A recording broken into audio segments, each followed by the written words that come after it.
Yolanda, mesdames et messieurs, je suis très heureux d'être parmi vous aujourd'hui pour vous présenter notre bébé sur ce quai des Ferries que j'ai découvert il y a maintenant 40 ans et où j'ai participé aux plantations de ces différents arbres qu'on peut voir, comme ces gros bagnans, et qui m'ont rendu compte que les années sont passées depuis que je suis sur cette terre polynésienne.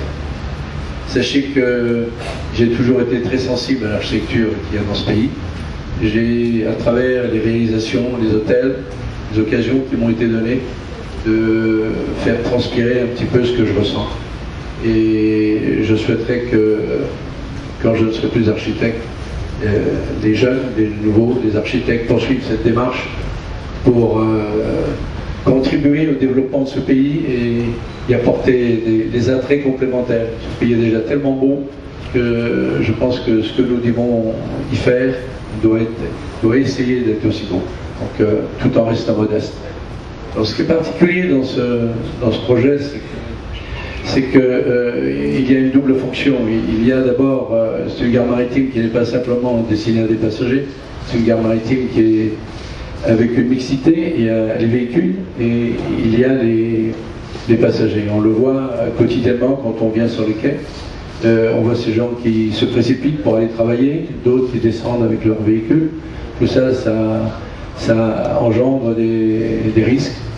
On a voulu d'abord solutionner ces risques, ce qui nous a fait faire une gare maritime sur 2 niveaux, où on a laissé les quais aux véhicules et on a fait monter les usagers au premier étage, de façon à ce qu'ils puissent facilement, par le biais de passerelles qui illumineront à peu près à 5 mètres de hauteur, arriver directement dans les bateaux.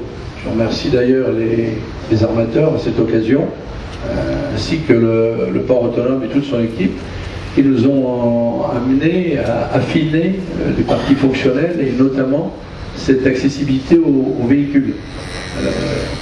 Donc, comme je disais précédemment, on a une strate de stationnement, donc les gens vont embarquer vers les différents bateaux.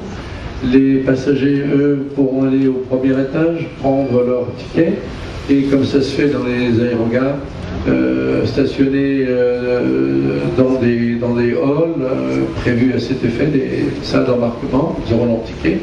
Auparavant, en position centrale, il y a un grand snack qui permettra aux gens de se détendre, de consommer des boissons en attendant de voyager vers Montréal. C'est, comme le disait tout à l'heure le président, c'est un ouvrage qui se veut excessivement fonctionnel. 1 700 000 usagers, c'est beaucoup plus qu'à l'aéroport Le Phare. En plus, il y a des effets de pointe, qui engendrent 300, 400, 500 personnes. Tout ça, il faut que ça puisse s'évacuer facilement, sans trop de désordre, et que les gens puissent regagner le tissu urbain. Donc on avait pensé également en matière de circulation que les usagers pourraient, à travers le parc, que vous voyez en premier plan sur la perspective, aller jusqu'à la place de Vaiete, de façon à ce que la fluidité puisse avoir lieu et que le piéton puisse s'intégrer dans le tissu urbain rapidement, puisqu'en général les gens, les voyageurs qui habitent Montréal, qui viennent travailler sur l'île, sont contraints à des horaires. Il faut que, effectivement, c'est quelque chose qui doit être important. Je crois qu'on a réussi à faire quelque chose d'excessivement simple. Vous pourrez le constater sur les plans. On a 3 noyaux centrales avec des circulations, avec des larges escaliers, et également pour les personnes à mobilité réduite, nous avons prévu des ascenseurs en verre panoramiques qui permettront de pouvoir accéder à l'étage supérieur avec beaucoup de facilité, comme ça se fait dans beaucoup de lieux. Parallèlement donc au côté fonctionnel, on s'est beaucoup attaché au caractère architectural et au confort des usagers. On a donc, de par sa position sur ce quai d'honneur, de par sa façade sur la ville, on a voulu marquer avec une architecture représentative du pays, une grande toiture en tuiles de bois reposant sur des colonnes de bois. Et ce sont des colonnes qui seront habillées avec du bois parce que les descentes de charge sont telles. Je ne vais pas vous embêter avec des problèmes techniques, mais nous n'avons pas pu faire de véritables colonnes de bois. On les a habillées cependant avec du bois très épais qui aura donc une certaine pérennité.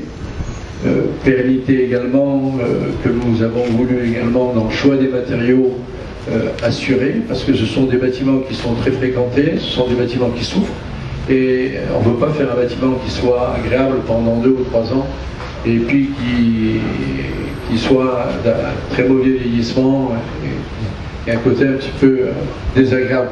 Dans les blocs sanitaires aussi, nous avons utilisé des choses très rustiques, et en matière de couleur, parallèlement au bois, on a voulu prendre des matériaux très foncés qui rappellent le basalte, parce que on vit tous sur ce volcan. Le volcan, c'est du basalte, donc le noir, c'est quelque chose d'important. On l'agrémentera avec des couleurs qui viendront rehausser un peu cette tristesse, mais je crois que l'ensemble sera assez réussi.